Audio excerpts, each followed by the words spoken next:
Raja Babu sir, क्या बात है, आपकी आवाज ही नहीं सुनाई देती है भाई। कोई नाराजगी है क्या? Power on. Fuse plugged into Nirvana. Raja Babu sir, Ready to pair. You are now connected to Boat Zone 650.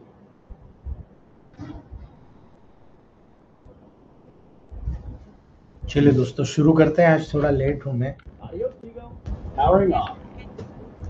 चलिए, आज हम छोटी छोटी सी बातों को समझने की कोशिश करेंगे। उसके बाद हम लोग सेल डेथ की स्टडी करेंगे।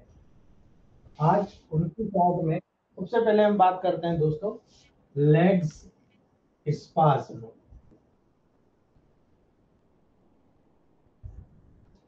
ठीक है, क्यों आता है भाई लेग्स स्पाज्म? हम लोग हमारी जनरल प्रैक्टिस में यही मार खा जाते हैं। इलेक्ट्रोहोम्योपैथ घूम जाता है प्रोटोकॉल प्रोटोकॉल खेलने में। सारे प्रोटोकॉल माइंड में सेट है आपके, निकाल नहीं पा रहे हो आप। ये मेरा मानना है। सब आपको पता है। अगर आपने फिजियोलॉजिकल एनाटॉमिकल बिहेवियर को समझा, मसल्स की और बोन की फिलोसॉफी को समझा, आपको क्लियर इंडिकेशन हो जाएगा दोस्तों कि यहाँ पर काम कैसे हो रहा है।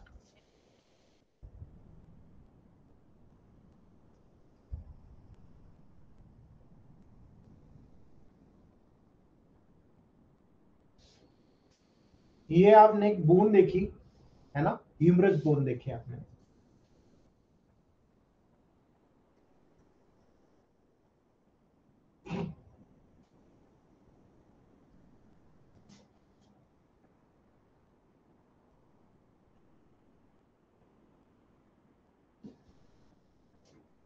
ठीक है, आपको याद रखना है ये मसल्स जो है पर्टिकुलरली दोस्तों, यहां पर आप ऐसा समझिए। ठीक है, आपको ये याद रखना है कि जब कभी भी किसी भी जगह पर स्पाज्म डेवलप हो रहा है तो वो बोन में हो रहा है या मसल्स में हो रहा है। आपको याद रखना है ये बोन है, ये बोन में यहां से आपके लिगामेंट शुरू हुए, टेंडन शुरू हुए, ये टेंडन लिगामेंट मिलकर मसल्स बनकर दोस्तों पर्टिकुलर जहां से निकली हुई होती है ये कहलाता है ओरिजिन, और जहां पर खत्म होती है वो कहलाता है इंसर्शन। ठीक है, एक बोन से कोई भी मसल निकलकर दूसरे बोन के लेवल पर जाकर अटैच हो रही है तो याद रखना कि यहां पर ओरिजिन हो रहा है या इंसर्शन हो रहा है। तो इनके बीच में अगर किसी प्रकार का खिंचाव हो गया, इनके बीच में किसी प्रकार का लिगामेंट, टेंडन में, फाइबर में अगर किसी प्रकार के प्रॉब्लम आ गई, डेफिनेटली उसका, अगर आपने जोर से वजन उठा लिया, जोर से आपने कोई मूवमेंट कर लिया, जल्दी जल्दी मूवमेंट कर लिया, कभी आप पैदल चलते नहीं, आज जम के पैदल चल लिए आप। ठीक है, बहुत सारी कॉम्प्लिकेशंस होती है जिनको आपको समझने की जरूरत है। अब लेग्स स्पाज्म में भी इसी प्रकार का कैरेक्टर होता है। ठीक है, पता चला आप तीर्थ यात्रा पे गए भाई, कभी तो घर में आप सब्जी मंडी आपकी मिसेस लेने सब्जी लेने जाने को बोलती है तो भी आप मोटरसाइकिल से जाते हो, पैदल तो जाते ही नहीं। ठीक है, आप मंदिर गए, कहीं भी आप घूमने गए, आप बहुत पैदल चले, पैदल चले, बाद में जब घर आए तो आपके पांव हाथ दुख रहे हैं, आपको स्पाज्म आ रहा। बहुत सारे कारण होते हैं, उन कारण पे आप लोग नहीं जाते। आप कारण पे जाइए। जब लेफ्ट क्रेम आ रहा है, जब स्पाज्म आ रहा है, एक कॉमन और यूजुअली हार्मलेस कंडीशन होती है, इससे कोई नुकसान नहीं है आपको। ठीक है, आपको नुकसान नहीं है, लेकिन यहां पर आपने क्या काम किया, इस ओरिजिन और इस इंसर्शन के लेवल पर आपने क्या काम किया, वो आपके लिए सबसे इंपॉर्टेंट होता है। यानी जब लेग्स की मसल्स अचानक टाइट हो जाती है, बहुत ज्यादा पेनफुल हो जाती है। ठीक है, खास तौर से काफ मसल्स, जितने फुटबॉलर होते हैं, क्रिकेटर होते हैं, जितने भी स्पोर्ट्समैन होता है, रनर होता है, उनमें आपको नजर आता है ना, मसल्स अचानक टाइट हो जाती है, पेनफुल हो जाती है। यूजुअली काफ मसल में आपको देखने को मिलता है। ये लेग्स के किसी भी पार्ट में, किसी भी मसल्स में हो सकता है। ठीक है, किसी भी फीट के लेवल पर, कभी कभी थाई के लेवल पर। याद रखना ये सारे पार्ट जहां पर मसल इंक्लूड होते हैं, सारे पार्ट क्रैम्पिंग में शामिल होते हैं। ठीक है, जब क्रैम्पिंग आपका खत्म हो जाता है कि हाँ भाई क्रैम्प्स आ रहे थे, खत्म हो गए। ठीक है, जो क्रैम्प्स आपको लेग्स में क्रैम्प आना, यहां पर मैं बता रहा हूं यदि लेग्स में क्रैम्प खत्म हो गए उसके बाद आप घंटों तक अगर बैठे रहोगे तब भी दोस्तों याद रखना लेग्स में टेंडरनेस बना रहेगा, लेग्स में पेन बना रहेगा। जब तक आप किसी भी प्रकार से कोई मसाज करके ब्लड सर्कुलेशन वहां प्रोवाइड नहीं करोगे तब तक आपको रिजल्ट देखने को नहीं मिलेगा। दोस्तों याद रखना, यहां पर दो चीज हमेशा याद रखना, अगर मसल्स है S5 को नहीं भूलना, S5 को नहीं भूलना, टेंडन लिगामेंट है C3 को नहीं भूलना। करेक्ट? आपको केवल अपना डायग्नोसिस बनाने की जरूरत है। आपको लग रहा है कि मसल्स में न्यूरोलजिक पेन आ रहा है, S5 F1 RE या S9 RE का प्रयोग कीजिएगा।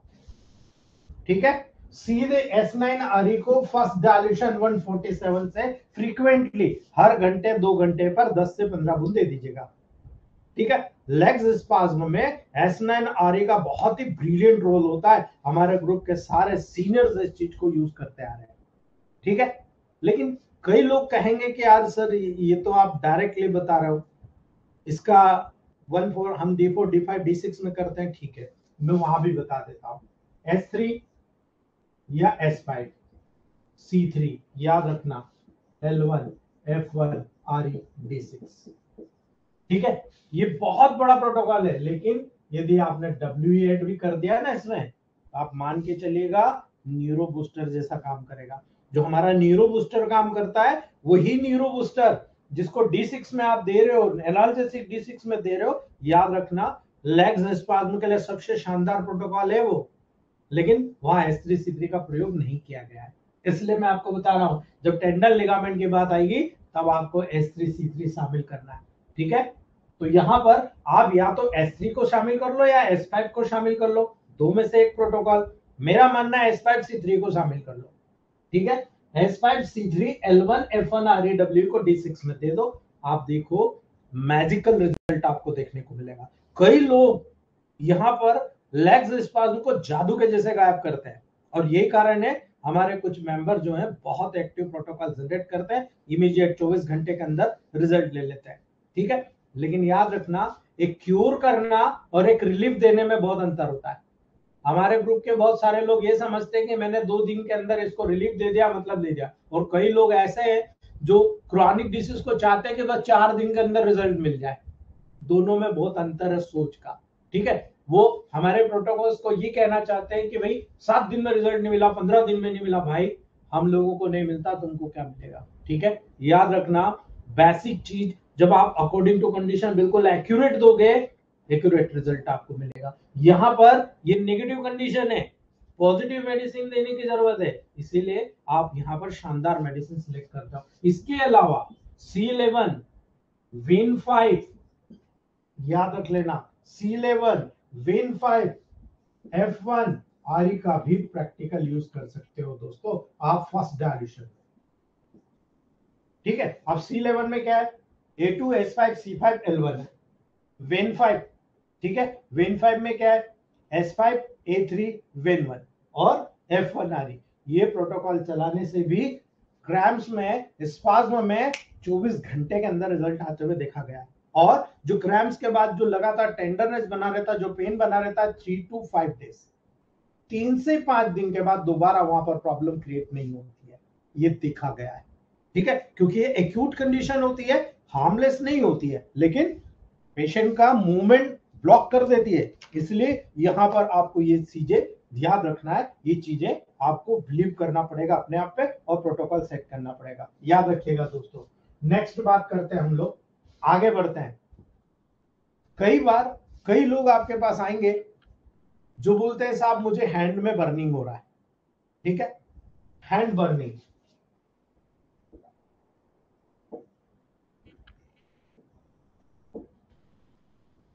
ठीक है, हाथ में बर्निंग होना, जानते हो क्यों होता है।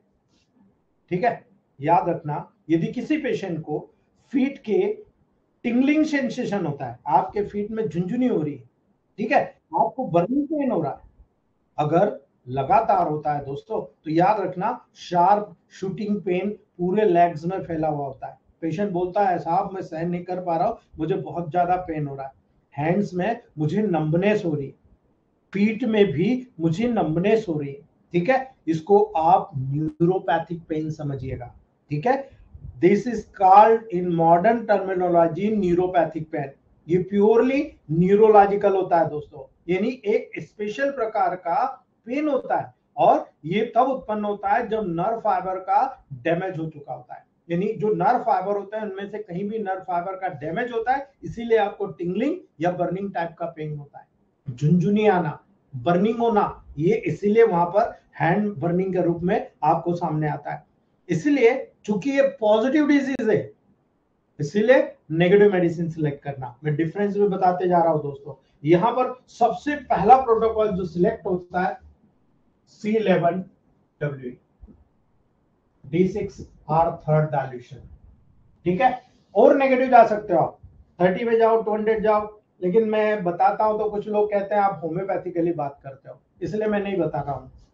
आप C11W को D6 या थर्ड डायल्यूशन में जाओ, आपको रिजल्ट वेरीफाइंग रिजल्ट मिलेगा, बहुत शानदार रिजल्ट मिलेगा। लेकिन मेरा मानना है अगर इसको D4 या D5 में स्मेल करा दोगे तो क्या आपका पेन बंद हो जाएगा, हैंड की बर्निंग बंद हो जाएगी? करके देखिए, 72 घंटे के अंदर रिजल्ट आपके सामने आ जाएगा, 3 दिन के अंदर। ठीक है, C11W को D4 या D5 में न्यूट्रलाइज, D5 में करा दो आप स्मेल, आप देखो कितना शानदार रिजल्ट आपको देखने को मिलता है। बहुत ही मिरेकल रिजल्ट आपको देखने को मिलेगा। लेकिन अगर मान लो किसी कारणवश से डायबिटिक न्यूरोपैथी का हो गया केस, तो क्या करोगे? है ना, याद रखना, कहीं ना कहीं डायबिटिक न्यूरोपैथी के केसेस के लेवल पर S6F1 ये सबसे बेस्ट प्रोटोकॉल होता है, और यहां पर ब्लू इलेक्ट्रिसिटी।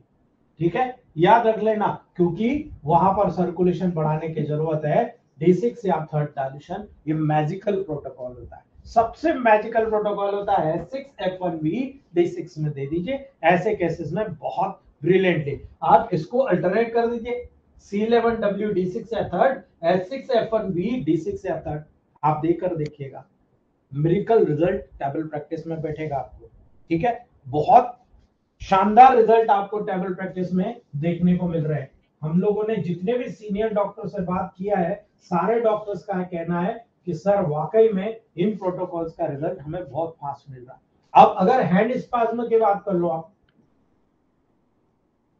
हमने अभी लेग्स स्पाज्म की बात करी, अब इसके विपरीत हम बात करते हैं हैंड में स्पाज्म आ गया आपको, है ना, हैंड में क्रैम्प्स आ गया, एक्सट्रीमली अनकंफर्टेबल होता है दोस्तों। अगर किसी को हैंड में स्पाज्म आ रहा है ना, पेशेंट प्रभावित हो जाता है, घबरा जाते हैं कि यार ये क्या हो रहा। ठीक है, याद रखना वो स्पोरेडिक होता है या क्रॉनिक भी हो सकता है। लगातार कई लोग बोलते हैं सर हमारे तो हाथ पांव दुखते ही रहते हैं, जमाने भर की हमने दवाइयां खा ली लेकिन काम नहीं हो रहा, रिजल्ट नहीं आ रहा। जब हैंड में क्रैम्प आता है दोस्तों, फिंगर को यूज करने में बहुत डिफिकल्टी होती है।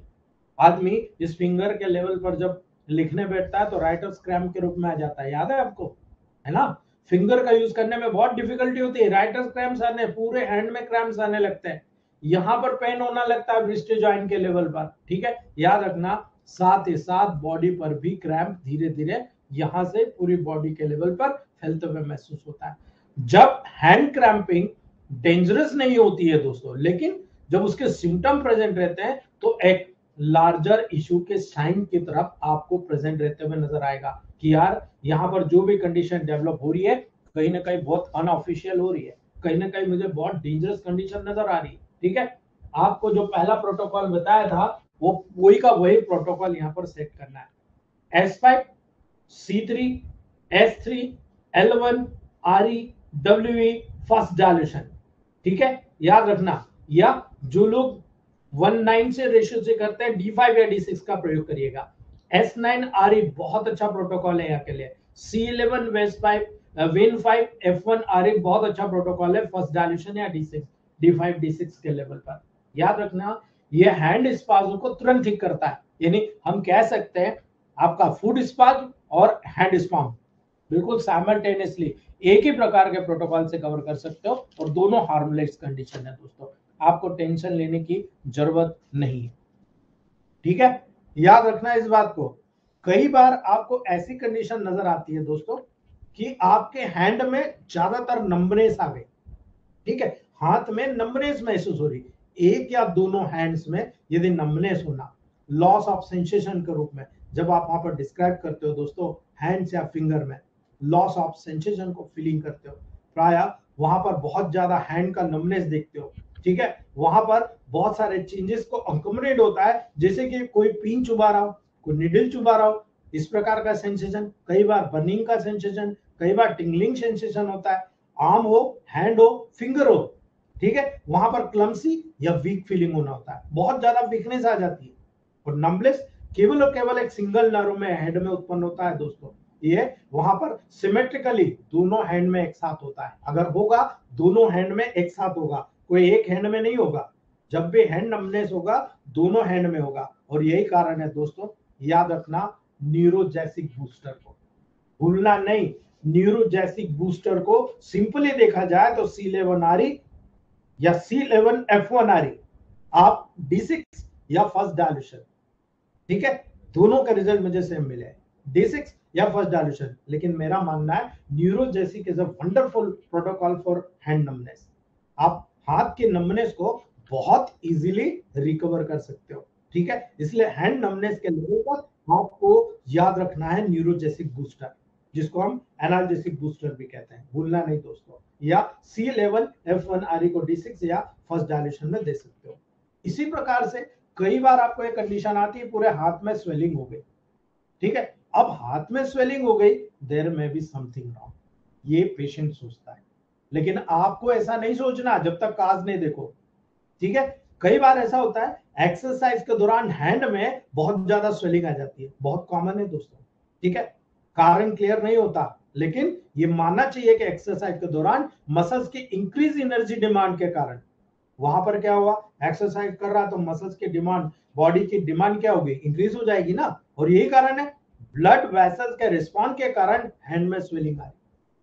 इसलिए आपको समझना पड़ेगा कि वहां पर बॉडी के डिमांड के अनुसार हैंड में स्वेलिंग आ रही है, एक्सरसाइज के कारण हार्ट और लंग्स की तरफ ब्लड फ्लो क्या होगा, इंक्रीज हो जाएगा, ठीक है। और जब हार्ट और लंग्स की तरफ बेसिकली जब वहां पर ब्लड का फ्लो बहुत ज्यादा बढ़ जाएगा तो याद रखना है मसल्स की तरफ भी इंक्रीज होगा, ठीक है, जिससे आप वर्क कर रहे हो, दौड़ रहे हो, खेल रहे हो, हॉकी या बैट से या बॉल से या बॉल डाल रहे हो या थ्रो कर रहे हो, ठीक है, इसलिए याद रखना ब्लड फ्लो का रिड्यूस होना होता है हैंड की तरफ, आपके हाथ की तरफ ब्लड फ्लो का रिड्यूस होना होता है, और इसी कारण ब्लड फ्लो का रिड्यूस होना जब होगा हैंड की तरफ, जिससे वहां पर कूलर हो सके, यानी ठंडा हो सके वो, और इसी के संबंध में हैंड में जो वाइड ओपनिंग होती है वो वहां पर रिएक्ट करती है दोस्तों, और इसी के कारण वहां पर स्वेलिंग हो जाती है, ठीक है। यही कारण है जब आप एक्सरसाइज कंटिन्यू करते हो मसल्स में हीट जनरेट होती है,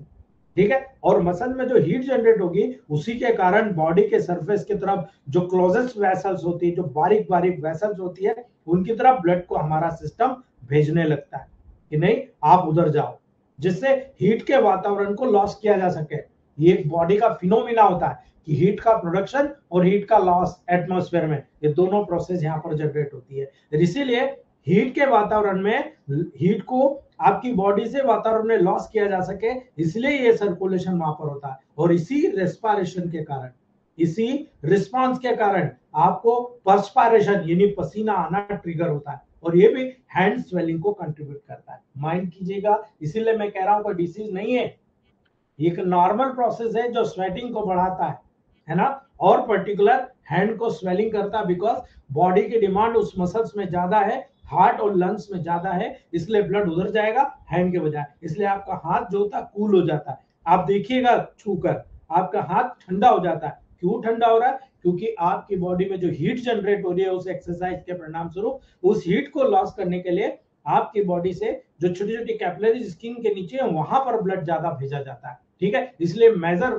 ब्लड वेसल से ब्लड रिड्यूस हो जाता है, और यहाँ पर बहुत ज्यादा स्वेटिंग के प्रोसेस होती है, पर्सपायरेशन होता है, इसलिए जो आपकी बॉडी में ब्लड के माध्यम से जो हीट आ रही है वो हीट वहां पर आपकी बॉडी के परिधि के ऊपर, स्किन के ऊपर आती है, जो वातावरण की जो हवा है उसको लगने के कारण आपकी नमी का डेवलपमेंट होता है, अर्थात हीट बॉड आपके वातावरण में चला जाता है और कूलिंग आपकी स्किन के ऊपर आ जाती है। ये पूरी प्रोसेस हैंड के स्वलन में आपको देखने को मिलता है। अगर ये प्रोसेस होती है आपको कुछ भी करने की जरूरत नहीं, लेकिन यदि आपको लग रहा है कि देयर में be something wrong, neuro booster D6 को उठा के दे दीजिएगा। ठीक है, neuro booster is wonderful medicine but 30 dilution, ये मोर पॉजिटिव कंडीशन हो गई, इसलिए 30 डायल्यूशन में जाना पड़ेगा। हालांकि नेगेटिव है D6 थर्ड डायल्यूशन भी रिजल्ट दिखाएगा, लेकिन परफेक्ट रिजल्ट आपको 30 में जाना पड़ेगा। आप यहां पर देख रहे हो स्वेलिंग आ रही, कोई बात नहीं, D6 थर्ड या सीधा 30। S6WB वंडरफुल मेडिसिन होगी यहाँ पर, जो न केवल स्वेटिंग के प्रोसेस, कूलिंग के प्रोसेस को रिज्यूम करेगी, इवन ब्लड सर्कुलेशन को बढ़ाकर बहुत तेजी से इस पूरी प्रोसेस को नॉर्मलाइज कर देगी। इसलिए S6BW को थर्ड D6 या 30 डायल्यूशन के लेवल पर आप यूज कर सकते हो दोस्तों, बहुत मिरेकल रिजल्ट मिलता है। S5C3B, यदि किसी प्रकार से मसल्स के लेवल पर, लिगामेंट के लेवल पर, टेंडन के लेवल पर आपको नजर आ रहा है कि नहीं इसने ओवर यूज कर लिया और मसल्स में स्वेलिंग आई हुई है, कोई दिक्कत नहीं, इसको अल्टरनेट कर दीजिए D6 में, थर्ड में या फिर 30 डायल्यूशन में। मुझे जो सबसे संतुष्टिदायक और फास्ट रिजल्ट मिला है वो 30 डायल्यूशन के लेवल पर मिला है ग्लोबल्स में। याद रखना, न्यूरो बूस्टर को अगर यहां पर सपोर्ट कर देते हो आप,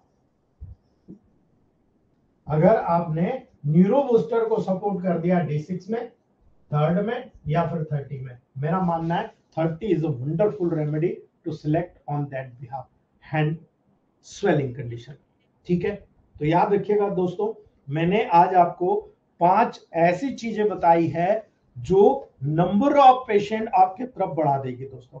अगर मेरी इन 5 बातों को ध्यान रखोगे, मैं आपको 100 बातें इस महीने में बताने वाला हूं। ठीक है, ये वो प्रोटोकॉल्स हैं जिनके लिए हमें सालों लग जाते हैं सीखने में। ठीक है, लेकिन ये आपकी नंबर ऑफ पेशेंट भी बढ़ाएंगे, आपकी प्रैक्टिस को भी 4 गुना तेज करेंगे। बस याद रखना, दिमाग में फिट करके चलना। ठीक है, चलिए नेक्स्ट बात करते हैं, हम लोग स्पेसिफिकली बात करते हैं दोस्तों हमारी सेल डेथ की। और ये इसलिए इंपॉर्टेंट है, यदि आपने सेल डेथ को समझ लिया, सेल डेथ को अगर आपने समझ लिया कि हमारी बॉडी में सेल की डेथ कैसी होती है, हमारी बॉडी में 2 तरह से डेथ होती है। एक, अगर आप ये सर्जिकल पॉइंट ऑफ व्यू है, लेकिन आपको पता होना चाहिए, एक वो जो आपकी सोमेटिक सेल जिससे आपकी बॉडी डेवलप हो रही है, आपकी बॉडी के लेवल पर फंक्शन डेवलप हो रहा है, उस सेल के डेथ होना, यानी किसी ऑर्गन के डेथ होना। दूसरी होती है ब्रेन के डेथ होना। ठीक है, लेकिन यहां पर याद रखिएगा, जो बॉडी में सेल डेथ होती है, 3 डिस्टिंक्ट प्रोसेस के द्वारा सेल डेथ उत्पन्न होती है। आपकी बॉडी में होने वाली continue metabolic process anabolic catabolic होती है, जो कंटिन्यू आपके बॉडी में प्रोसेस जनरेट होती रहती है। उन होने वाली जनरेट होने वाली जितनी भी प्रोसेसेस है, वहां पर 3 प्रोसेस हमेशा होती रहती है। एक होती है ऑटोफेजी। ठीक है, ये पहली होती है ऑटोफेजी। ठीक है, दूसरी होती है एपोप्टोसिस, और तीसरी होती है, बहुत इंपॉर्टेंट है, नेक्रोसिस। ठीक है, ये 3 प्रोसेस होती है, ऑटोफेजी, एपोप्टोसिस एंड नेक्रोसिस। ठीक है, और ये तीनों प्रोसेसेस, ईमानदारी से बोलूं, अगर मेरी प्रैक्टिस इतनी अच्छी चलने लगी है, उसके पीछे का मेरा ये सेल डेथ का ज्ञान है। ठीक है, हमारे जितने भी सीनियर है, आप देवांगन सर से पूछिए जो कैंसर पे काम कर रहे हैं झारखंड, हमारे देवांगन सर से पूछिए छत्तीसगढ़ में जो काम कर रहे हैं अपने लेवल पर, पद्मिनी साहू मैम, हमारी मलिका मैम, शैलेन चौहान सर, गौरव सर, हमारे विनोद सर राजस्थान से, ये लोग जो काम कर रहे हैं ना, ये बेसिक फिलोसॉफी पे काम कर रहे हैं, इन चीजों पे इनका ये क्लियरेंस बिल्कुल क्लियर है। आप देखिए विनोद सर जुड़ते के साथ उन्होंने आपको सिखाना शुरू कर दिया। ये होता है ज्ञान बांटना। हमने कभी भी एक दूसरे से ज्ञान छुपाया नहीं है, विनोद सर इस चीज को बहुत अच्छे से जानते हैं, हमने कभी नहीं छुपाया। जो हमको आया हमने फट से उल्टी हो जाती है हमको तो। ठीक है, याद रखना। तो यहाँ पर अगर आपको सीखना है तो एक दूसरे के साथ मिलकर बढ़ते जाइए। अपने कंपटीशन अपने आप से करिए, किसी और से कंपटीशन नहीं करना, आपको अपने आप से करना, आप बहुत आगे चले जाएंगे दोस्तों। ऑटोफेजी, ऑटोफेजी बॉडी में होने वाली फिजियोलॉजिकल प्रोसेस होती है।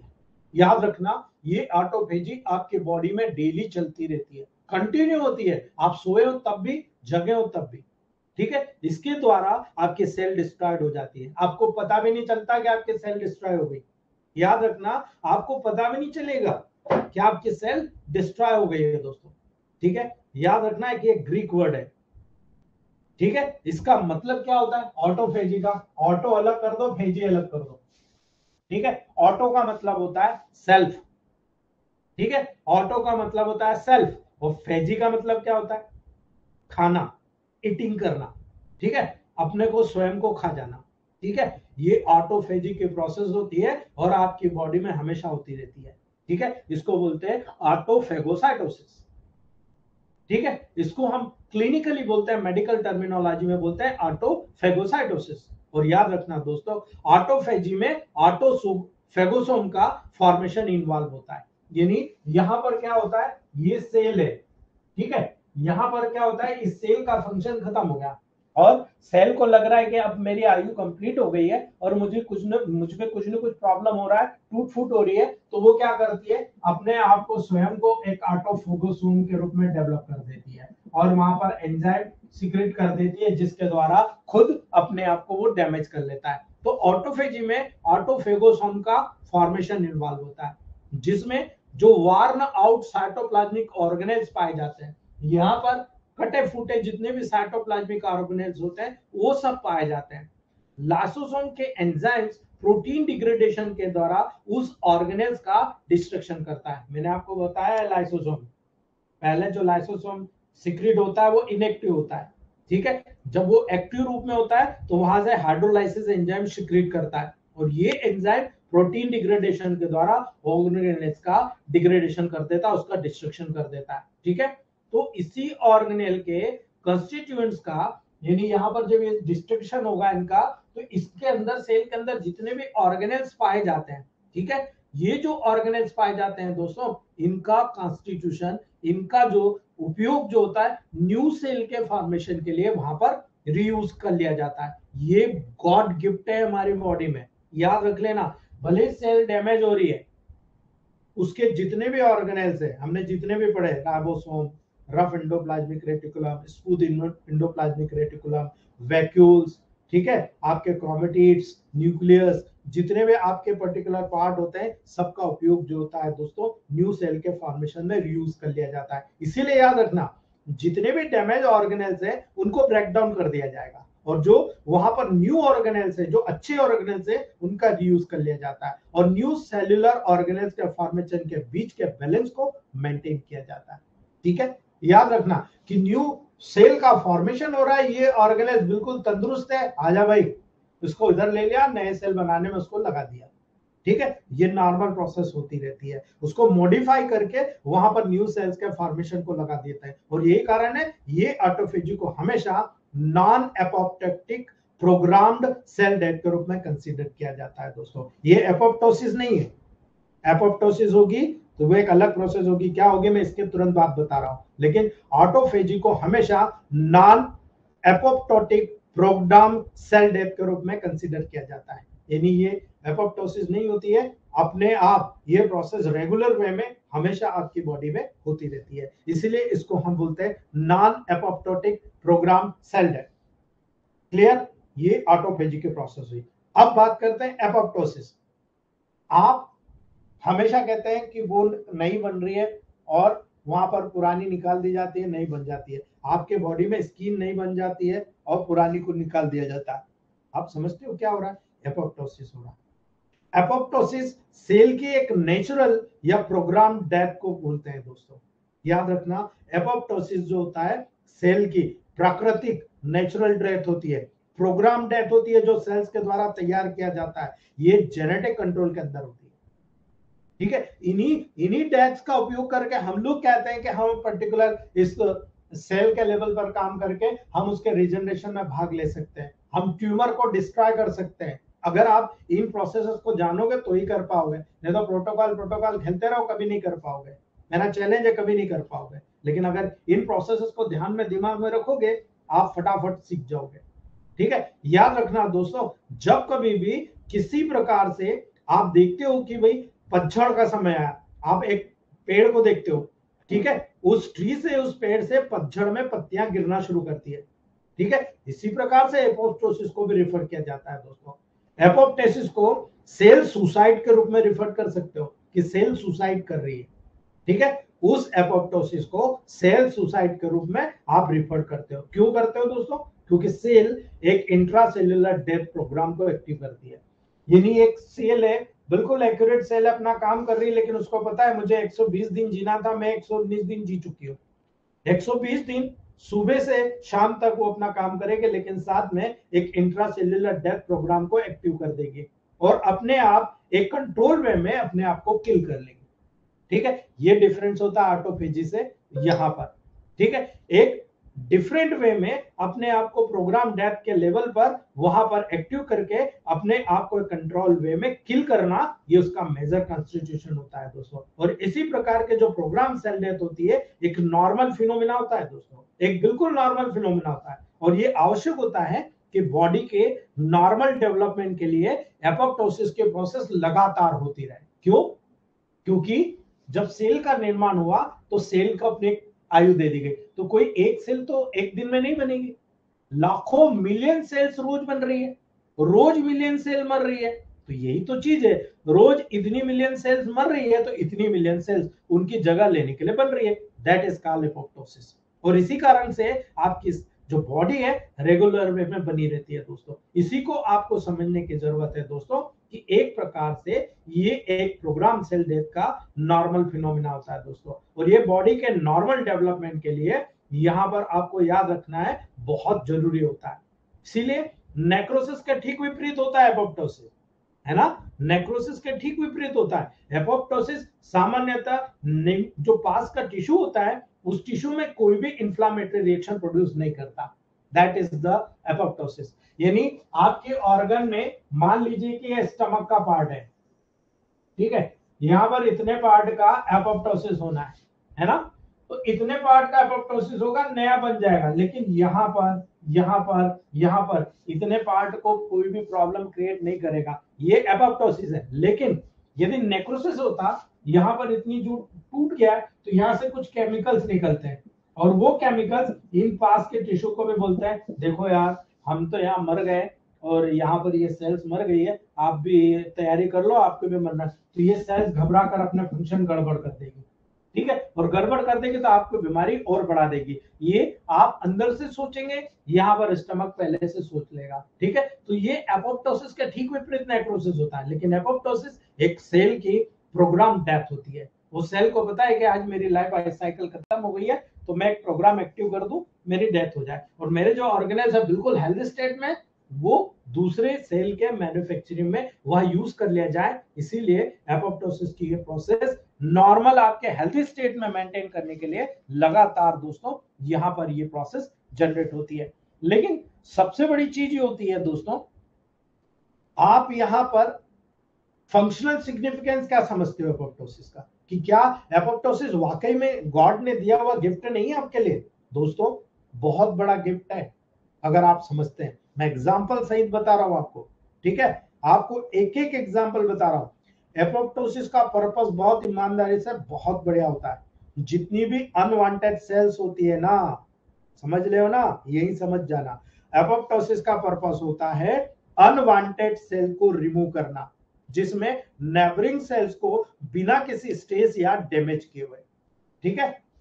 मैंने कहा ना यहाँ पर एपोप्टोसिस के प्रोसेस में ये पर्पस होता है कि जितने भी अनवांटेड सेल है कि अब इसका कोई जरूरत नहीं है, उनको रिमूव कर दो, ठीक है, नेबरिंग सेल को बिना किसी स्टेज या डैमेज किए हुए। यहाँ पास की कोई भी सेल्स को आपको अफेक्ट नहीं करना है। ये सारी चीज एपोप्टोसिस में मेंटेन किया जाता है। इसीलिए याद रखना, ये सेल्यूलर जो उसका सेल्यूलर होम्योस्टेसिस होता है ना, उसमें बहुत वाइटल रोल प्ले करता है। इसीलिए क्लियर कट सुन लीजिएगा इस बात को, ह्यूमन बॉडी में पर डे लगभग 10 मिलियन सेल्स प्रोड्यूस होती है। याद रखना दोस्तों, ह्यूमन बॉडी में लगभग 10 मिलियन सेल्स प्रोड्यूस होती है प्रतिदिन माइटोसिस के प्रोसेस के द्वारा, ठीक है। और यही कारण है, उसी प्रकार से उसी के बराबर सेल्स एपोप्टोसिस के प्रोसेस से डाई भी करती है प्रोग्राम सेल डेथ के लेवल पर। इसीलिए ये सेल्यूलर होम्योस्टेसिस को मदद करता है मेंटेन करने में।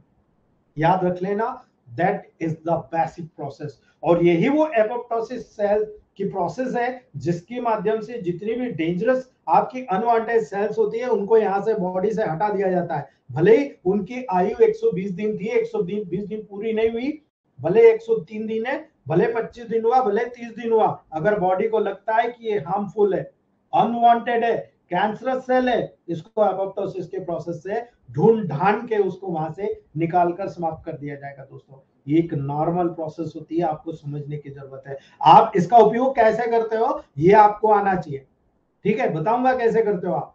अगर आप सेल्यूलर होम्योस्टेसिस में मदद करना सीख रहे हो कि भाई ये मदद कैसे कर रही है, ठीक है, याद रखना वायरस के टॉक्सिन के द्वारा, याद रखना कोई भी वायरस हो या कोई भी टॉक्सिन हो उनके द्वारा जितनी भी डैमेज सेल्स होती है, ठीक है, उनके रिपेयर होने के बाद डैमेज सेल्स का रिमूवल यूजफुल हो जाता है। दोस्तों बहुत महत्वपूर्ण हो जाता है, बहुत जरूरी हो जाता है, क्योंकि आपको पता है एक बार डीएनए आरएनए में अपना स्ट्रेंथ उस टॉक्सिन ने डाल दिया या उस वायरस ने डाल दिया तो वो वहां रिग्रोथ करना शुरू कर देगा और वहां पर जब डेवलप करेगा तो उस सेल्स को बहुत ज्यादा अफेक्टेड कर देगा। इसीलिए एपोप्टोसिस के प्रोसेस के द्वारा इस प्रकार के डैमेज जितनी अनवांटेड सेल्स होती है इनको वहां से रिमूव कर दिया जाता है। दोस्तों ठीक है, ये बहुत यूजफुल होता है। अब आप समझ गए होंगे कि मैं क्या कहना चाह रहा हूं, ठीक है। इसीलिए जब आप डेवलप करते हो तो डेवलपमेंटल और स्टेज, जब आप पर्टिकुलरली एडल्ट एज में आते हो तो डेवलपमेंटल और एडल्ट एज के दौरान एक इसेंशियल इवेंट होता है, ठीक है, एक बहुत ही ब्रिलियंट इवेंट होता है आपकी बॉडी में जो इसी एपोप्टोसिस के प्रोसेस के माध्यम से आपको हेल्दी स्टेट के लेवल पर लेकर जाता है, आपकी बॉडी की ग्रोथ के लेवल पर लेकर जाता है। इसीलिए एपोप्टोसिस का सिग्निफिकेंस आपको पता होना चाहिए, इसका महत्व आपको पता होना चाहिए। एग्जांपल देखिए दोस्तों,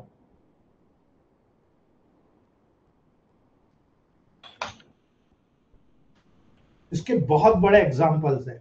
सबसे पहले मैं बात करता हूं फाइलोजेनेटिकली, यानी आप जब डेवलप हो रहे हो, एक ओवम एक स्पर्म दोनों मिले जायगोट बना, डेवलपमेंट हुआ, डेवलपमेंट हो गया, बच्चा पैदा हो गया, ठीक है। जब पैदा हो गया तो सेंट्रल नर्वस सिस्टम के डेवलपमेंट के दौरान बड़ी मात्रा में नर्व्स प्रोड्यूस होती है। आपके बॉडी में बहुत सारी नर्व प्रोड्यूस होती है, किंतु याद रखना उनमें से 50% न्यूरॉन्स, 50% न्यूरॉन्स नर्व के बीच होने वाली सिनेप्सिस के प्रोसेस के बाद में रिमूव कर दिए जाते हैं। यानी आप सोचिए कि जब बच्चा पैदा हुआ उस दौरान जितने न्यूरॉन थे उसमें से 50% को रिमूव कर दिया जा रहा है। भाई उनका क्या दोष, वो तो हेल्दी स्टेट में थे, लेकिन उनको सिनेप्सिस बनने के बाद में वहां पर देखा गया कि अब न्यूरॉन्स की जरूरत नहीं है, तो 50% न्यूरॉन्स वहां पर बेकार थे, उनको रिमूव कर दिया जाता है। याद रखना दोस्तों, ये एपोप्टोसिस के प्रोसेस के द्वारा ही होता है। इसलिए इन्हीं प्रोसेस का उपयोग करके आप बॉडी को हेल्दी बना सकते हो। और कब बनाओगे, जब आप इस सेल के लेवल पर देख रहे हो, ये आपने खाना खाया, ये फूड कंटेंट है आपका, ये एकदम गुड फूड कंटेंट है, ठीक है, आप मस्त फूड कंटेंट खा रहे हो, यहां पर ऑक्सीजन मिला, ऑक्सीडेशन हुआ और ऑक्सीडेशन के प्रोसेस से यहां पर बना एटीपी, यहां पर मिली एनर्जी, ठीक है, यहां पर मिला आपको रिपेयर और रीजनरेशन या हेल्थ, प्लस पानी प्लस कार्बन डाइऑक्साइड, इतनी पूरी प्रोसेस आपको यहां पर नजर आ रही है। जब कभी भी एपोप्टोसिस के प्रोसेस से कैंसर का आपको ट्रीटमेंट करना है, इसका सबसे बड़ा उदाहरण कल अगर नाइट क्लास आपने सुना था तो डॉक्टर जेटी देवांगन सर ने बहुत ही शॉर्ट में लेकिन मेजर कंसिडरेशन आपको बताया था S10P1B का, याद रख लेना। यही प्रोसेस को उन्होंने यूटिलाइज करना शुरू कर दिया और रिजल्ट देख लो, आपको समझ में आना चाहिए, ठीक है। तो यहाँ पर जब आपने अच्छा खाना खाया, ऑक्सीजन से ऑक्सीडेशन हुआ, ऑक्सीडेशन से आपको एटीपी मिला, एनर्जी मिला, वहां पर आपको रिपेयर या रीजनरेशन के लेवल पर उसका उपयोग किया आपने, पानी कार्बन डाइऑक्साइड मिला, ये सारी प्रोसेस हुई। तो ये प्रोसेस अगर आपकी बॉडी में हो रही है तो इसमें भी इस रिपेयर और रीजनरेशन के लेवल पर आप काम कर सकते हो। आप न्यूट्रिशन को प्रोवाइड कराइए, स्ट्रक्चरल मेडिसिन को प्रोवाइड कीजिए, किस ऑर्गन में प्रॉब्लम है, आप एपोप्टोसिस के प्रोसेस को नॉर्मल कर जाओगे। ये प्रोसेस जनरेट कराना है तो ऑर्गेनो बूस्टर गैंग्रेनल फूड को यहां पर यूज करते हुए आना चाहिए। फंक्शनल मेडिसिन जैसे सर ने S10P1B को यहां दिया, ये प्रोसेस को बहुत ही एनर्जेटिक कर दिया, तेजी से ऑक्सीडेशन के प्रोसेस कराना शुरू कर दिया। जितनी तेजी से ऑक्सीडेशन कराना आपने कर दिया, वहां पर रिपेयर रिजनरेशन उस ऑर्गन के लेवल के मेडिसिन सिलेक्ट करके कर दो। आप देखो ब्रिलियंट रिजल्ट, ये आना चाहिए। अगर नहीं आया एज में आप कुछ नहीं कर सकते। अगर आपको ये आ गया, मैं आपको दावे से कहता हूं दोस्तों, उदाहरण देखिए आप, एपोप्टोसिस फीटस में डेवलपमेंटल स्टेज के दौरान फिंगर और टो के बीच में, आप देखते हो जब बच्चा पैदा होता है ना, फिंगर और टो के बीच में झिल्लियां बन जाती है, ठीक है, फिंगर्स और पांव की उंगलियों के बीच में वैप्स बन जाते हैं, झिल्ली बन जाती है। उस टिश्यू के रिमूवल के लिए यही एपोप्टोसिस के प्रोसेस इन्वॉल्व होती है। लेकिन कई बच्चों में एपोप्टोसिस की प्रोसेस नहीं हो पाती है। जब बच्चा पैदा होता है तो झिल्लियां लेकर पैदा होता है।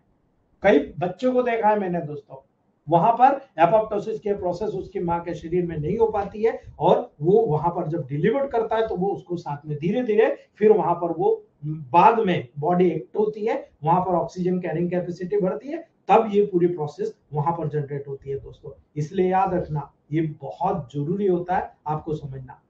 फीटस में जो सेक्स डिफरेंशिएशन के दौरान, याद रखना, वॉल्फियन डक, मुलेरियन डक, ठीक है, याद रखना दोस्तों, फीटस में सेक्स डिफरेंशिएशन के दौरान डक्ट सिस्टम के जो रिग्रेशन और डिसअपीयरेंस के लिए भी आवश्यक होता है।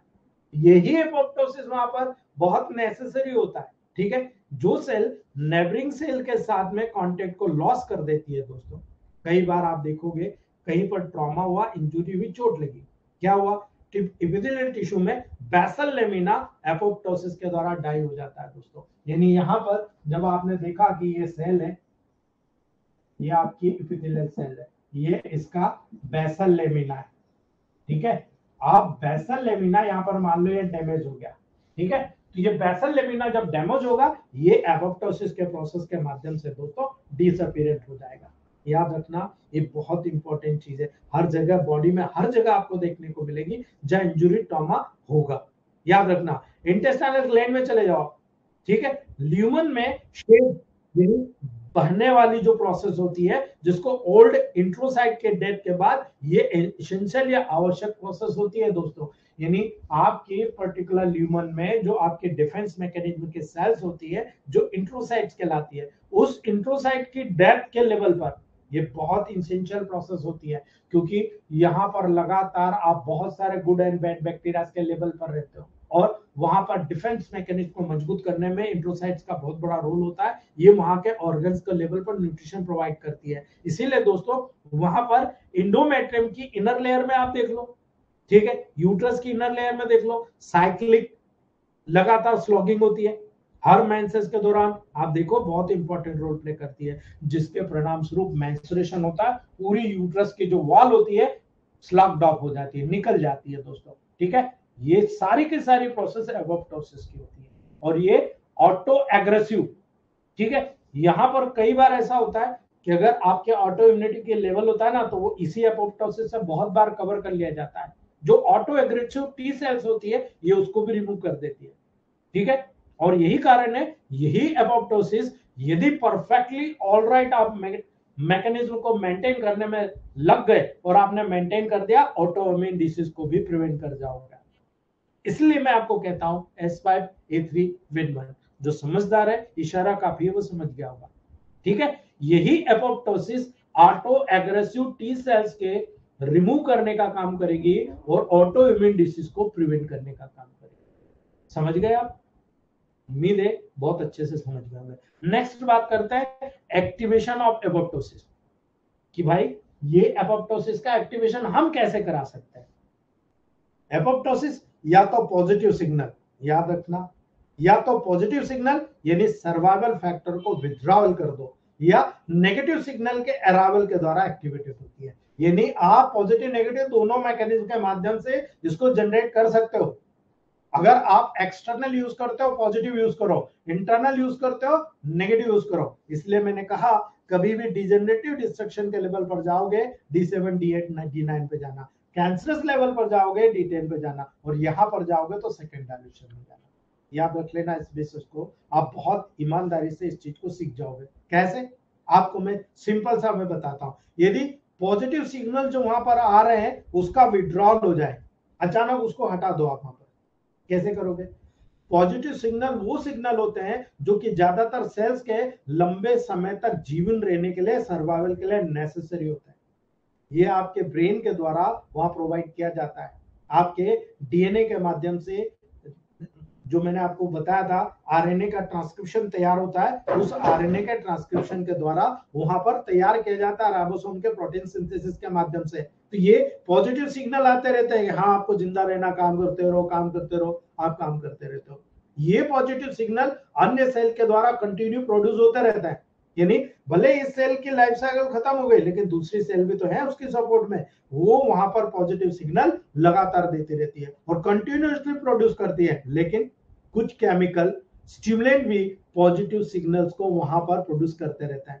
इसका सबसे बेस्ट एग्जांपल जो होता है दोस्तों, मैंने कल आपको बताया था, याद होगा, बेस्ट केमिकल स्टिमुलेंट के रूप में nerve growth factor for neuron.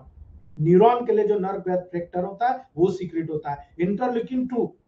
ठीक है, लिम्फोसाइट जैसी सेल्स होती है उनके लिए इंटरल्यूकिन 2 जब सीक्रेट होता है तो इन्फ्लामेशन की प्रोसेस होती है, तो ये सबसे पहले सीक्रेट होता है। तो ये क्या करता है? ये पॉजिटिव सिग्नल के विड्रॉल के लेवल पर काम करता है। इसलिए याद रखना दोस्तों, जब कभी भी पॉजिटिव सिग्नल का एब्सेंस हो जाए या विड्रॉल हो जाए, ठीक है, याद रख लेना एपोप्टोसिस को एक्टिवेट कर देगा।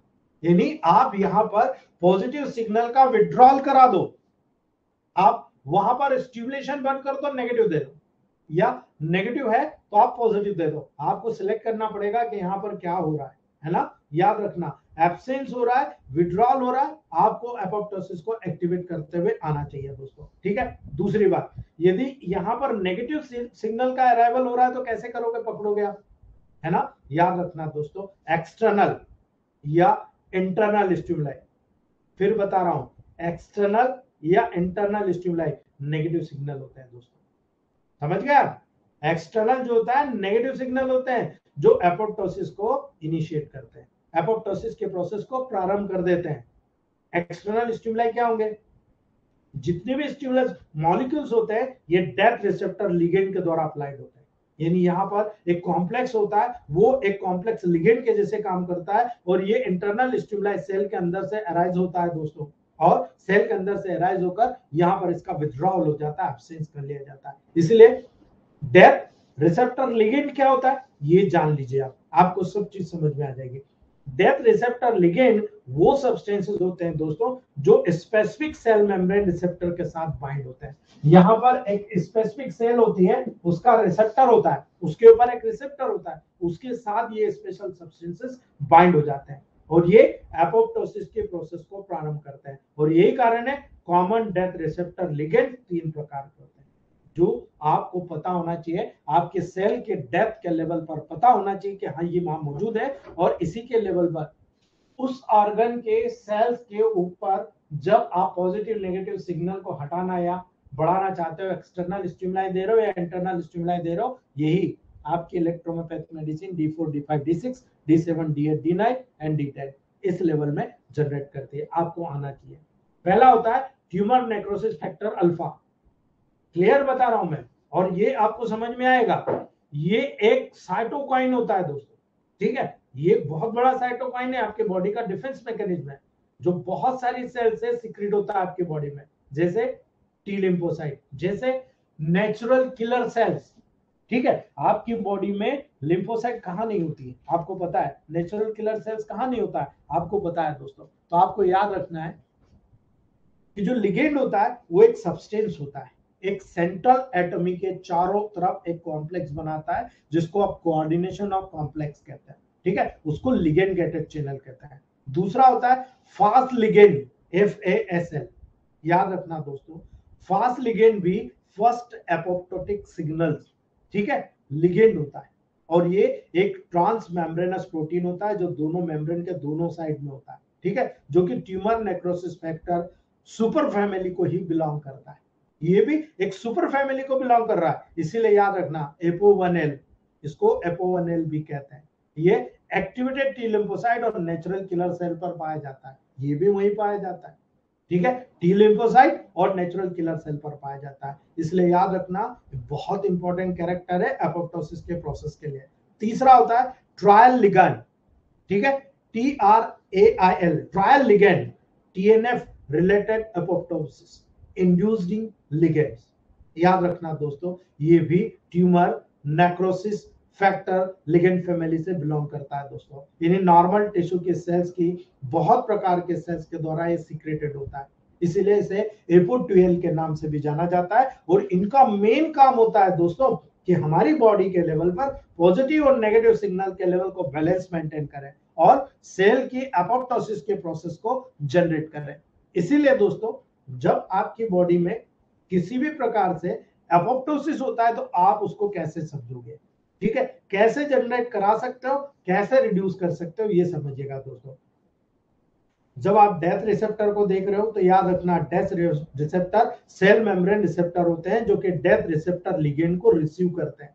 ये जो तीनों चीज आए आपके पास, ठीक है, ये फास्ट लिगेंड, ट्रायल लिगेंड, ये जितने भी लेवल पर आए रिसेप्टर, TNF रिसेप्टर, ये इनको कनेक्ट करता है, ठीक है, ये कैरेक्टरिस्टिक डेथ रिसेप्टर होते हैं, ठीक है। और इसीलिए जब एपोप्टोसिस का इनिशिएशन होता है, प्रारंभ होता है, आपको समझना चाहिए दोस्तों कि एपोप्टोसिस का प्रारंभ दो पाथवे से होता है, एक एक्सट्रिंसिक, एक इंट्रिंसिक, एक बाहरी, एक आंतरिक। याद रखना extrinsic pathway, intrinsic pathway. Intrinsic pathway में सिग्नल सेल के भीतर से अराइज होता है, सेल के अंदर से अराइज होता है। एक्सट्रिंसिक पाथवे में सिग्नल एपोप्टोसिस के लिए सेल के बाहर से अराइज होता है। इसका क्या मतलब हुआ दोस्तों, एक्सट्रिंसिक और इंट्रिंसिक दोनों पाथवे में एक एग्जीक्यूशन प्रोसेस होती है जिसके साथ सेल डेथ होती है, यानी या तो ब्रेन के माध्यम से या सेल के स्वयं के माध्यम से, यानी cell death and brain death, correct. याद रखना एक्सट्रिंसिक पाथवे ऑफ एपोप्टोसिस का लेवल अगर आप देखोगे, बाहरी एपोप्टोसिस का एक्सट्रिंसिक जो प्रोसेस होता है, ये सिग्नल मॉलिक्यूल, ठीक है, डेथ लिगेंड के द्वारा टारगेट सेल्स के डेथ रिसेप्टर के स्टिमुलेशन के द्वारा इनिशिएट या प्रारंभ होता है दोस्तों। और साधारणतः डेथ रिसेप्टर का एक एक्स्ट्रा सेलुलर डोमेन होता है और एक इंट्रासेलुलर डोमेन होता है, अर्थात या तो अंदरूनी तरफ से उसको पता लग जाएगा या बाहरी तरफ से उसको पता लग जाएगा। तो याद रखिएगा दोस्तों, जो एक्स्ट्रा सेलुलर डोमेन लिगेंड के बाइंडिंग के लिए रिस्पॉन्सिबल होता है और इन लिगेंड के साथ में इंटरेक्शन करने का काम करता है। यानी कि आप जो सीधे बात है, पोस्ट ऑफिस को देख लो, आपको कहीं कुरियर भेजना है, मेडिसिन आपने बनाई, पैक करा, पैक करके आप पोस्ट ऑफिस में गए, उसको आपने कहा भाई ये पैसे पकड़, रसीद दे, ये माल भेज दे। पोस्टमैन ने वहां से भेजा इंदौर, इंदौर से भेजा बॉम्बे, ठीक है, बॉम्बे में जहां भेजना था वहां भेज दिया। तो ये इस प्रकार के प्रोसेस हुई। देखो हमने दिया पोस्ट ऑफिस में, पोस्ट ऑफिस के जो वहां का पोस्ट मास्टर ने उसने कनेक्ट किया, वहां से उसने बस के थ्रू या ट्रक के थ्रू आपके पास भेजा बॉम्बे, और बॉम्बे से फिर पोस्टमैन उसको बांटने गया, ठीक है। कितने लोग जुड़े, उसी प्रकार से यहाँ पर दोस्तों इसी प्रकार के लिगेंड्स होते हैं और ये लिगेंड्स एक दूसरे से जुड़ते हैं। इसीलिए जब लिगेंड रिसेप्टर के साथ ये बाइंड होगा, डेथ लिगेंड जो डेथ का डोमेन होता है, बहुत सारे प्रोटीन के रिसेप्टर की तरह दोस्तों रिक्रूटमेंट को अलाउ करता है, उसको कहेगा आ जाओ आ जाओ, तुम भी आ जाओ, तुम भी आ जाओ, और इसीलिए एक प्रोटीन कॉम्प्लेक्स का निर्माण होता है, ठीक है। याद रखना इसे डिस्क या फिर डेथ इंड्यूसिंग सिग्नलिंग कॉम्प्लेक्स कहते हैं। वो ये बताता है कि बस अब मेरी डेथ होने वाली है, ये सारे लोग वहां कनेक्ट होते हैं और कैस्पेस डिस्क की तरफ दोस्तों वहां पर एग्जीक्यूट करता है, रिक्रूटेड करता है और एक्टिवेटेड हो जाता है, जिसके परिणाम स्वरूप एग्जीक्यूशन के प्रोसेस होती है, एडॉप्ट कर लिया जाता है। हाँ ठीक है, आपकी उम्र हो गई, अब आपका एपोप्टोसिस के प्रोसेस को एडॉप्ट कर लिया, अब आप समाप्त हो जाइए, और वहां पर सेल की डेथ हो जाती है। ये पूरा प्रोग्राम डेथ होती है और उसी सेल के माध्यम से प्रोग्राम होती है दोस्तों। ये एक्सट्रिंसिक पाथवे ऑफ एपोप्टोसिस कहलाता है। इसी प्रकार से इंट्रिंसिक पाथवे ऑफ एपोप्टोसिस भी होता है दोस्तों, जो स्वयं सेल के अंदर ही इनिशिएट हो जाता है, ठीक है। वो होता है अगर सेल बहुत ज्यादा थक गई कि अब मैं काम नहीं कर सकती, बस हो गया, सेल्यूलर स्ट्रेस आ गया। इंट्रासेल्यूलर ऑक्सीडेशन में जो उनके ऑक्सीडेंट्स होते हैं उनके कॉन्सेंट्रेशन में इंक्रीज हो जाना, ठीक है।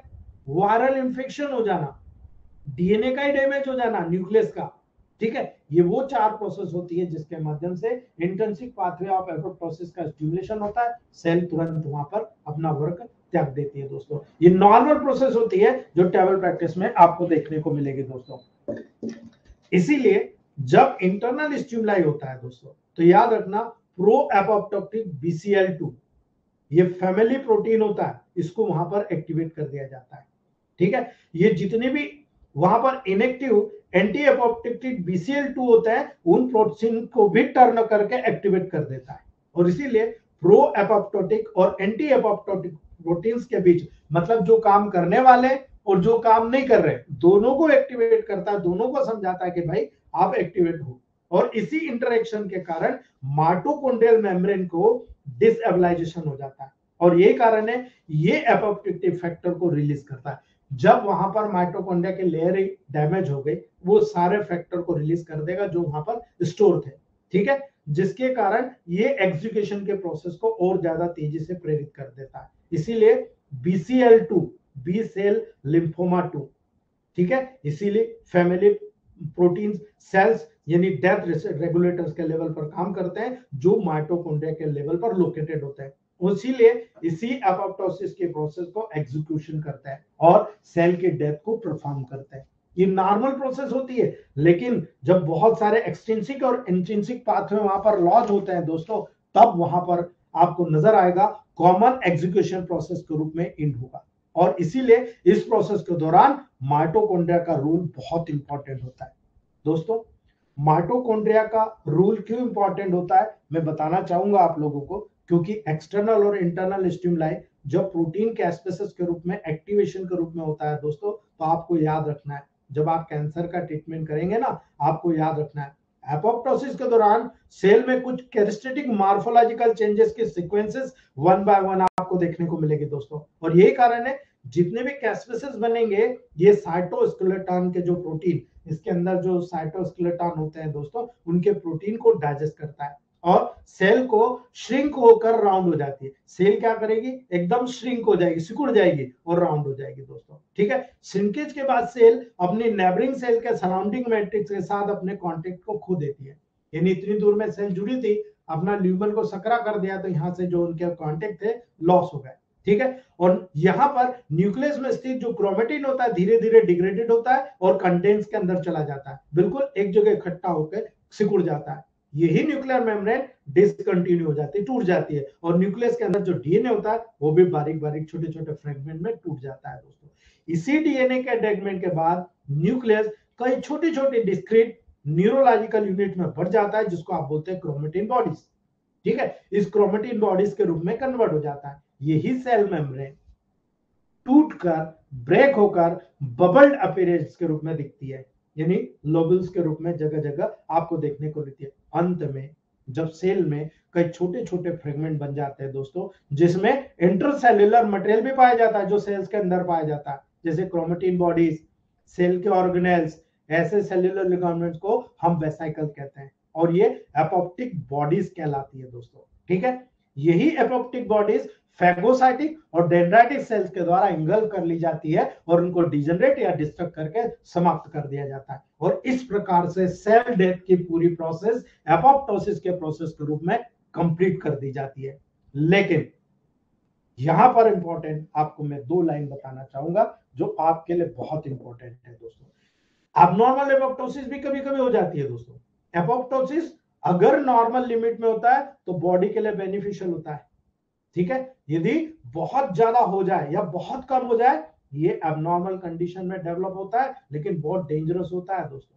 कब, यदि बहुत ज्यादा एपोप्टोसिस होता है तो याद रखिएगा, जब कभी आपके बॉडी में कोई बहुत बड़ी इंजरी होती है और उस इंजरी में वहां ब्लड सप्लाई नहीं होती है, याद रखना, ये बहुत समझना बहुत जरूरी है, इस्चेमिक रिलेटेड इंजरी। ठीक है, हमने अभी देखा था ओस्टियोमाइलाइटिस के लेवल पर, मैंने बताया था इस्चीमिया हो गया है ना, इस्चीमिक रिलेटेड इंजरी हो गई, वहां पर एपोप्टोसिस बहुत इंपॉर्टेंट होता है। ऑटो इम्यून डिसीजेस जैसे कि haemolytic anaemia, thrombocytopenia, acquired immunodeficiency syndrome AIDS, यहां पर बहुत ज्यादा एपोप्टोसिस की प्रोसेस एबनॉर्मल हो जाती है दोस्तों। एल्जीमर डिसीज ऐसी जितनी भी न्यूरोडिजेनरेटिव डिसीज होती है, यहां पर एपोप्टोसिस एबनॉर्मल हो जाती है। एपोप्टोसिस बहुत एबनॉर्मल हो जाती है, बहुत ज्यादा बॉडी को डैमेज होता है। इसी कारण से एपोप्टोसिस का नॉर्मल होना बहुत जरूरी है। लेकिन यहां जब एबनॉर्मल हो जाएगा ना, बहुत डेंजरस स्थिति हो जाती है। ठीक है, लेकिन यदि ये एपोप्टोसिस कम होती है तो कौन सी केसेस में कम होगी?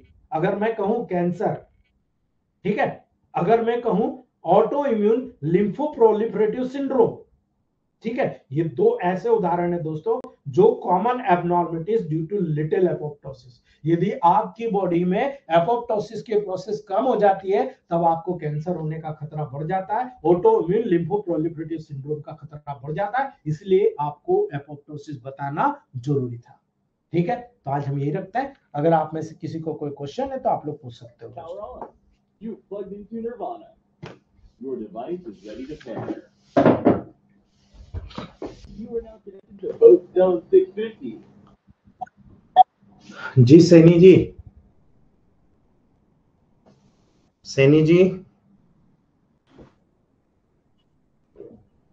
प्रेमवीर सैनी जी, सब नमस्कार जी। नमस्ते सर। सर एक फीडबैक है, जी बहुत सर। अच्छा जी उसमें एक लेडीज के राइट साइड में, राइट ब्रेस्ट में जो है मतलब काटने के लिए कह दिया कि इसे निकालना ही पड़ेगा। जी गाजियाबाद की पेशेंट थी, तो मेरे पास जो है वो मेडिसिन लेने आई, तो जी मैंने जो है C2 का ऑर्गन बूस्टर 30 पोटेंसी में जी उसे दिया, और जनरल टॉनिक D6 में दिया, और गैंग्रीनाल फोर्ट 30 पोटेंसी में इंजेक्शन भी दिया, और उसे खाने के लिए भी दिए जो है ड्रॉपर, और गैंग्रीनाल फोर्ट का स्प्रे D4 में स्प्रे भी दिया। 1.5 महीने के अंदर बिल्कुल क्योर हो गई। लेकिन दुख दुख इस बात का होता है जो आप बताते हैं कि जो है पेशेंट साथ नहीं देता। तो बिल्कुल नहीं दे। मैंने फोन करके पूछा उससे कि जो है जी मतलब मेडिसिन लेने आ जाओ नो, अब तो हम ठीक है, बिल्कुल फिट है, तो मेडिसिन खाने की जरूरत क्या है। हम्म। तो ये फीडबैक है जी। और दूसरी बात ये है कि रेविसन वालों ने मेरे पास फोन करा जी कि जो है मतलब ऐसा है, 5-7 डॉक्टर इकट्ठे कर लो और जो है आप एजेंसी ले लो और पेटेंट भी यूज करो। मैंने कहा कि जो है हम मनीष सर की क्लास कर रहे हैं और उन्होंने पेटेंट बनाने भी और इंजेक्शन बनाने भी हमें सब कुछ दे रखा है, हमें आपके पेटेंटों की जरूरत नहीं है। तो वे कहने लगे जो है नु, आपने लैब कहाँ बना रखी है? मैंने कहा बना रखी है, लैब भी है हमारी। तो नो, हम जो है सुबह आ रहे हैं गाड़ी लेके, जो है आपकी लैब देखेंगे। मैंने कहा लैब है डॉक्टर संजय मोदी नगर वालों के पास, वहां हमने एक रूम ले रखा है, 5-7 डॉक्टर बैठते हैं और जो है मतलब उस लैब में इंजेक्शन तैयार करते हैं। जी तो अब मैंने जब उनसे बताया कि मैं इंजेक्शन से रेस्पॉन्स ले रहा हूँ, IV इंजेक्शन लगा रहा हूँ, 10 M तक भी लगा रहा हूँ, तो उन्होंने मेरे से बोला कि जो है ये तो होम्योपैथिक मेथड है। मैंने कहा होम्योपैथिक मेथड हो या जो है इलेक्ट्रो होम्योपैथिक हो, हम रेस्पॉन्स ले रहे हैं। और अकेले 10 M का इंजेक्शन लगा के 10 M की मेडिसिन दे के हमें रिजल्ट मिल रहे हैं, तो हमें क्या जरूरत है जो है नो। ऐसे तो जो है रेस्पॉन्स की जो बात ये है कि हमारे यहाँ जो है झाड़ फूंक वाला जो है बुखार उतार देता है झाड़ा लगा के। मन का उससे कोई मतलब नहीं है, हमें मेडिसिन की जरूरत नहीं है। मनीष सर ने हमें इतना कुछ दे दिया कि हमारा तो मेडिकल स्टोर भी है और दवाई सस्ती से सस्ती है, तो हम कंपनी को क्यों दें बार बार पैसे? जो है बार बार पेटेंट लगा लो। मान लीजिए हमारे पास फोन करने की जरूरत नहीं है आपको। तो हमने जो है जो आपने हमें दिया या शिक्षा दी या इतना बोलना सिखाया, तो हमने उसे जो है मतलब एक तरह से जो है मतलब बिल्कुल अब फोन ही नहीं करेगा वो आदमी जो है सर एजेंसी के हमें लिए। सर हमें तो बिजनेस नहीं करना ये है, बिजनेस नहीं करना है। जो हम उसको जवाब दे पाए इतना। जी, तो हमको आप बिजनेस नहीं करना है सर, हमें सेल्फ हाँ भी जी, कनेक्ट करना है मेडिसिन से। मान लो किसी दिन पेटेंट कंपनी वालों के पेटेंट बंद हो गए, है ना? हाँ जी, हाँ जी, अगर हाँ मान जी, लो आपको अपने लेवल पर बनाना हुआ और आप पूर्ण रूप से उस पेटेंट के ऊपर डिपेंडेंट है, तब क्या करेंगे आप? नहीं जो है ठीक है, फिर जो है घर बैठेंगे जो है फिर क्या करेंगे, कुछ नहीं। इसलिए जिस दिन आप परफेक्ट हो जाओ उस दिन बोलना है कि लाओ आप पेटेंट दो मुझे, कितने पेटेंट, मैं देखता हूं आपके पेटेंट में दम है या मेरे पेटेंट में दम। ठीक है, नहीं आप अपने लेवल पर बनाना उसको जी। तो वो हाँ बहुत जोर जोर से ही बात करने लगा। मैंने कि ऐसा है मैं 10M में ले रहा हूँ जो है रिजल्ट जो है, तो आपको नो होम्योपैथिक मेथड है। मैंने कहा उससे कोई मतलब नहीं है हमारा जो है, मतलब होम्योपैथिक मेथड है, हम रिजल्ट ले रहे हैं 10M में ले रहे हैं जो है। लोग कहते हैं कि 10M तो बकवाद है, वैसे है जो है। मनीष सर ने हमें इतना सब कुछ दे दिया है कि हमें जिंदगी में जो है ना तो इंजेक्शन की जरूरत रहे आपके, और ना पेटेंट की जरूरत रहे, और ना ही हम D3 ले रहे हैं आपसे। बस हम्म, हमें रिजल्ट आ रहे हैं, हमें उस बात से कोई मतलब नहीं है। तो मुझे तो नहीं लगता वे मेरे पास एजेंसी के लिए या आगे फोन करेंगे, क्योंकि मैंने टाइट कर दिया पूरा। और टाइट करना आपने बताया, क्योंकि जो है इतना सब कुछ दे दिया तो फिर सामने वाला बोलेगा ही नहीं। ठीक है सर, कोई बात नहीं, चाय नाश्ता करा देना उनको, कोई दिक्कत नहीं। जी अब आने के ही नहीं है मेरे पास। जी ठीक है जी जी, धन्यवाद। जी जी, निराला सर, डॉक्टर एस के निराला सर। नमस्ते सर। नमस्ते। सर एक तो सवाल पूछ रहे थे कि जिसे लिकोडार्मा में हाई से लो जाएगा पोटेंसी या लो से हाई जाएगा निगेटिव में। सर आप मुझे बताओ, लिकोडर्मा पॉजिटिव है या नेगेटिव है? सर वो तो निगेटिव पॉजिटिव है। पॉजिटिव है तो फिर क्या करोगे आप? तो सर वही सर, जिसे जिसे क्रोनिक हो गया तो हम 30 से चालू कर रहे हैं, तो 30 से इस। सर यही गलती करते हैं हम लोग, ठीक है, याद रखो। एक मेडिसिन ऐसी दो कि सबसे पहले बढ़ना रुके, ल्यूकोडर्मा, पहली बात। दूसरी बात, उसको पॉजिटिव से मतलब नेगेटिव में D6 से या थर्ड डायल्यूशन से लेकर जाओ आपको नेगेटिव तक, करेक्ट? जी। यदि सर क्रोनिक, यदि सर क्रोनिक हो तब कितना से हम चालू करें। तो भी आप ऐसा ही करो सर, हाई पोटेंसी के मैं बताऊंगा ल्यूकोडर्मा में कि जब हाई पोटेंसी के मेडिसिन देकर रोकते हो आप, ठीक है, तो S5 और वेन 1 सबसे बेस्ट मेडिसिन है। आप वहां पर हाई पोटेंसी में दे दो, रुक जाएगा। और इधर आप शुरू करो S5L1W C5N1G, यहां से आप शुरू करो नेगेटिव D6 से या थर्ड डायल्यूशन से शुरू करो, उसको नेगेटिव लेते चले जाओ आप। अब यहां पर बहुत सारी चीजें देखना पड़ेगी आपको। स्किन में देखना है मिलेनोसाइट पिगमेंट्स नहीं बन रहे, आपको मिलेनिन पिगमेंट के लेवल पर जो सेल्स है उसको न्यूट्रिशन देना है, ठीक है, आपको उस सेल को न्यूट्रिशन देना है। तो यहां पर कुछ मेडिसिन ऐसी होगी जो पर्टिकुलर जो मेलेनोसाइट सेल्स बनाते हैं, वो आपको पता होना चाहिए कि मेलेनोसाइट सेल्स कहां बनती है। उस मेलेनोसाइट सेल्स को प्रोड्यूसिंग करने वाली आपको न्यूट्रिशन देना पड़ेगा, और उस न्यूट्रिशन को जब दोगे तब आपको वहां पर रिजल्ट पॉजिटिव मिलेंगे, ऐसे नहीं मिलेंगे सर, मैं बताऊंगा आपको। सर एक बार सर थोड़ा सा क्लियर कर दीजिए, न्यूट्रिशन सर देने के लिए केवल सर मेडिसिन का नाम बता दीजिए। सर मैं वो आपको लिपिडर्मा के लेवल पर, मैं आपको इंडिकेशन दे दिया हूं, आपको इंडिकेशन डायरेक्ट दे दिया हूं कि जो मिलेनोसाइट सेल होती है कहां बनती है, आप देखिए, आपको तुरंत समझ में आ जाएगा। ठीक है, स्किन में जाइए आप, ठीक है, जी। स्किन में डीपर स्ट्रक्चर में जाइए आप, मैं आपको इतना भी हिंट दे दिया, डीपर स्ट्रक्चर में जाइए आप, जहां मिलेनिन पिगमेंट पाया जाता है। ठीक है जी, बापू साहब दगाड़े जी, बापू साहब दगाड़े जी।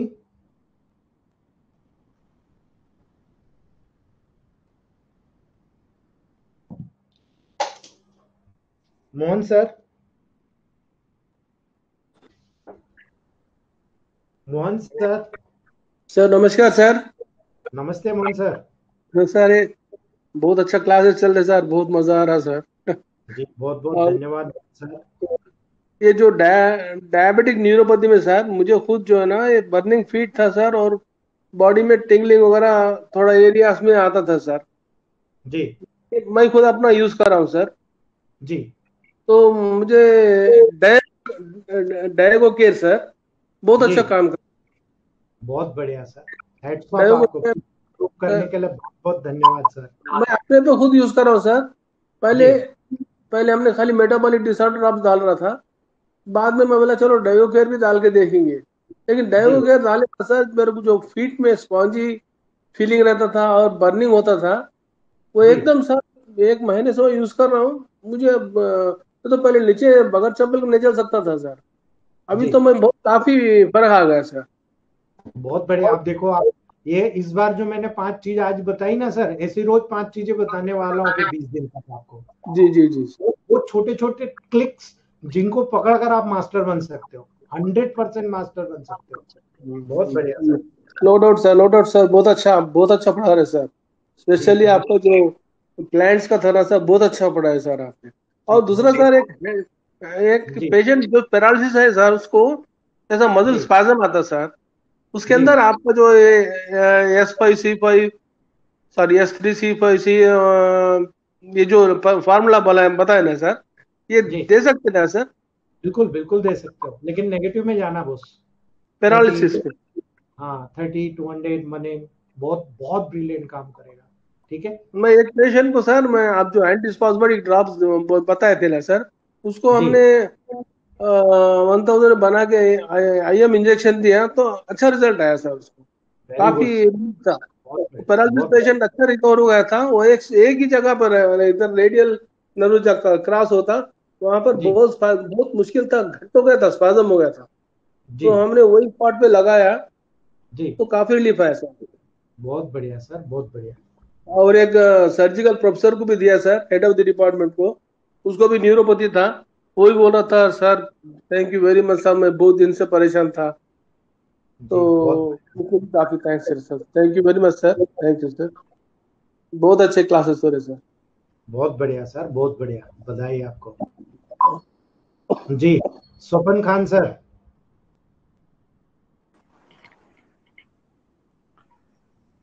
नमस्ते सर। नमस्ते। सर एक चीज क्लियर नहीं हुआ। आपने जो बोला था ना एपोप्लेक्सिस के दौरान जो कैंसर सेल डेवलप होता हमारा शरीर पर, ये सर हाँ कैसे क्या थोड़ा से और एक बार अभी सर क्लियर अभी कीजिए। अभी पूरा कहाँ हुआ जो आपको कैंसर से समझ में आएगा? कैंसर तो मैं कल अच्छा बताऊंगा। अच्छा अच्छा अच्छा सर। सर और एक चीज सर, जो जो आदमी सर लगातार ये मेडिसिन लेता है, any type of disease, any any any condition, उसी को तो सर कैंसर तो डेवलप तो नहीं हो सकता सेल में। ऐसा नहीं है सर। जब अच्छा अच्छा। इरिटेशन होता है, स्टिमुलेशन होता है, तो स्टिमुलेशन डेवलप करता है internal and as well as external. ठीक जी है। सर। जी उसके सर। ऊपर डिपेंड करता है। आपकी बॉडी में अगर इरिटेशन मौजूद है तो डेफिनेटली आपको वो प्रोसेस होगा। ठीक है। इरिटेशन से आप कितना बढ़ सकते हो ये आपके ऊपर डिपेंड कर सकता है। ठीक है। सर इरिटेशन तो जिसको sir daily biological clock disturb है, उसको तो इरिटेशन हो सकता है सर। बिल्कुल हो सकता है, इसलिए तो बोल रहा हूं मैं आपको, कल हम्म। पूरा डेमोन्स्ट्रेशन करूंगा ना। अच्छा, सभी दोस्तों से एक क्वेश्चन है। राखी पे मैं छुट्टी चाहता हूँ 31 तारीख को, तो क्या कल भी हम छुट्टी रख लें? क्योंकि बहुत सा हमारे मॉर्निंग आफ्टरनून क्लास में छुट्टियां हैं। ठीक है। आप लोगों को रिवीजन का भी मौका मिलेगा, और हम लोग एक से फिर कंटिन्यू कर लेंगे उधर सैटरडे संडे को। अगर आप लोग, क्योंकि त्योहार का मामला है, बहुत सारे लेडी डॉक्टर्स हैं, सारे लोग अपने अपने लेवल पर बिजी होंगे। ठीक है। तो मेरा ये कहना है, और अगर आप ग्रुप में डाल देना, आप सब मिलके, जो जिधर वो होगा वो, नहीं तो कोई बात नहीं, क्लास लेंगे हम। ठीक है। जी Ajay sir, Ajay Pratap Batham sir. Hello, good evening sir. Good evening Batham sir. Sir एक फीडबैक है। एक पेशेंट आया था, उसके फीट में सीवियर पेन था, बर्निंग भी थी, और मतलब कई एलोपैथी मेडिसिन लेने के बाद कोई रिलीफ नहीं मिला उसको सर। तो अपना केवल A2F2 F5C5 बर्टू WBE का। अजय सर म्यूट हो गए आप। अभी बना रहा हूँ तब तक मेडिसिन। जी जी हेलो। जी, म्यूट हो तो गए थे सर, सर आप।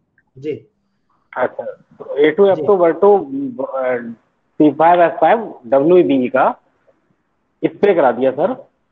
जी। और जब तक वो मेडिसिन बनाया है, वो बोला सर कि जादू दे दिया क्या सर, बिल्कुल ठीक हो गया, मुझे मेडिसिन की जरूरत ही नहीं है। बहुत बढ़िया सर, बहुत बढ़िया। तो इसकी बर्निंग भी ठीक हो गई sir, with in 5 to 10 minute के अंदर, और सर वो भी ठीक हो गया। बहुत बढ़िया। अब देखो सर, अजय सर, ये रिसर्च हम लोग कर रहे हैं। ठीक है ना? Yes sir. है ना? हमने कभी किसी की मेडिसिन की बुराई नहीं करी, हमने कभी किसी के साइंस की बुराई नहीं करी, हमने किसी भी कंपनी की बुराई नहीं करी। हम केवल ये कहना चाह रहे हैं, हमें हमारी मेडिसिन को वर्क करते आना चाहिए बस। आप किसी भी बिल्कुल कंपनी सर। की मेडिसिन यूज करें। आपने तो आप बेस दे दिया, सभी सभी का बेस दे दिया सर।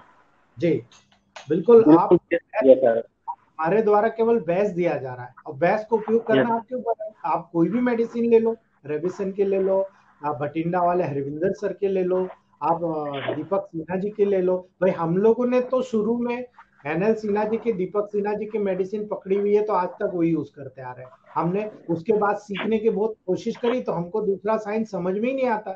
अब हम क्या करें, हमको जो पढ़ाया गया हम उसी को आगे बढ़ा रहे हैं। गलत तो नहीं है यस, अजय सर? बिल्कुल सर, बिल्कुल सही कर रहे हैं हमारे। हमको कल वही सर पढ़ाया गया था, हमको वो वही आता है, हम वही कर रहे हैं, उसी में रिसर्च कर रहे हैं, तो हम बता रहे हैं। ठीक है ना?